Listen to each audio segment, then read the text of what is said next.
In this tutorial in PhotoDirector 365, I'd like to give you some tips on adding frames to your photograph. If you want to add a frame, you can do it in one of two different ways. You can go to the Guided tab at the very top and click on that. And then if you look in the menu system on the left side, the second from the bottom says Frames and Watermarks. You can click on that and expand that division. And then the first option is Frame Templates. You click on that and it will load your options for working with frames.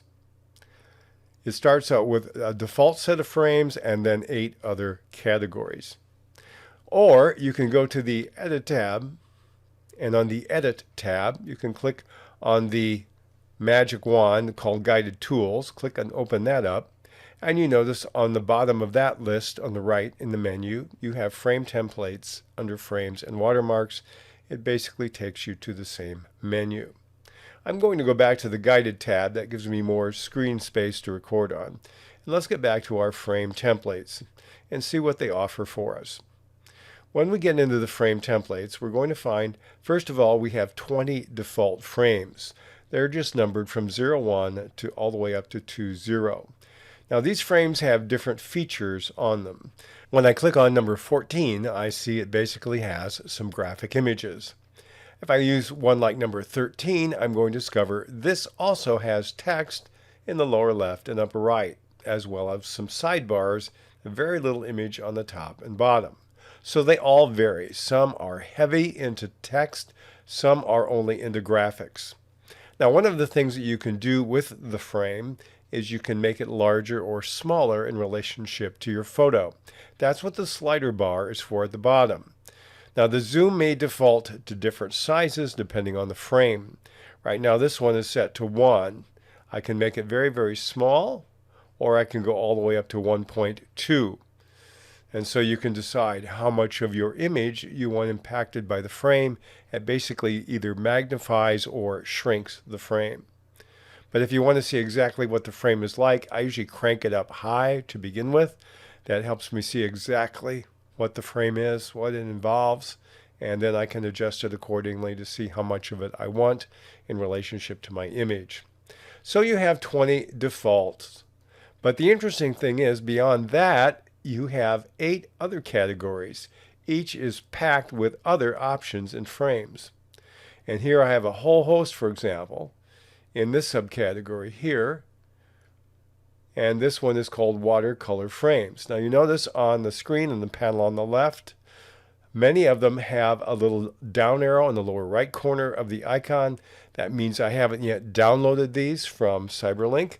They're mine. I can use them all I want, but I have to click on the arrow and then wait for it to download into my system, and then I have access to that particular frame.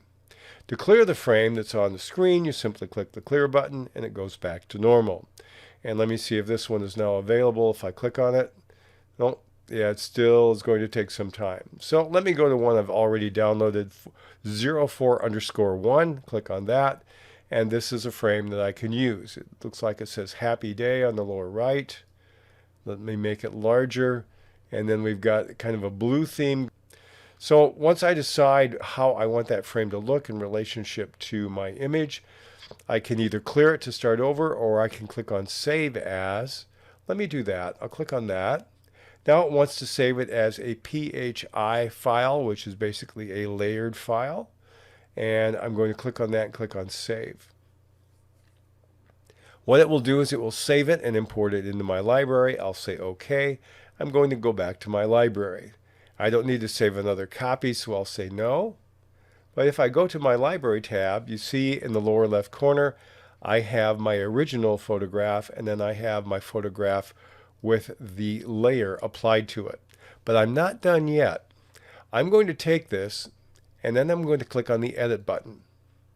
What this will allow me to do is edit the frame layer.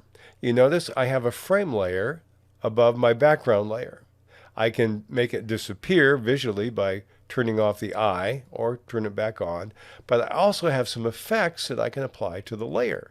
So what I'm going to do is give myself a little more real estate here and click on the FX button on the frame layer. Now I can choose some nice features. I could say bevel or emboss this. I can use an inner bevel, an outer bevel, an emboss, and actually begin to change that. I can change the light source for that. We can put a border around it if I want to, one or more in fact. I can do an inner shadow, an inner glow, an outer glow. So there's a lot that you can do with the template. Now I can't take the text away. I can't basically add or remove any of the graphic elements of the border, but I can make some nice changes using all these features that are available here to edit with to modify the nature of the frame template that I applied to the photograph. And if I like the edits, I'll simply click on OK, and it will save it again, and we can save it and share it, or start all over again by clicking on Clear. That's a way in which you can modify the template frames, at least to some degree, to get a little more mileage out of it, add a little more creativity to all the frames that are built into PhotoDirector 365. And you have scores of them to pick from.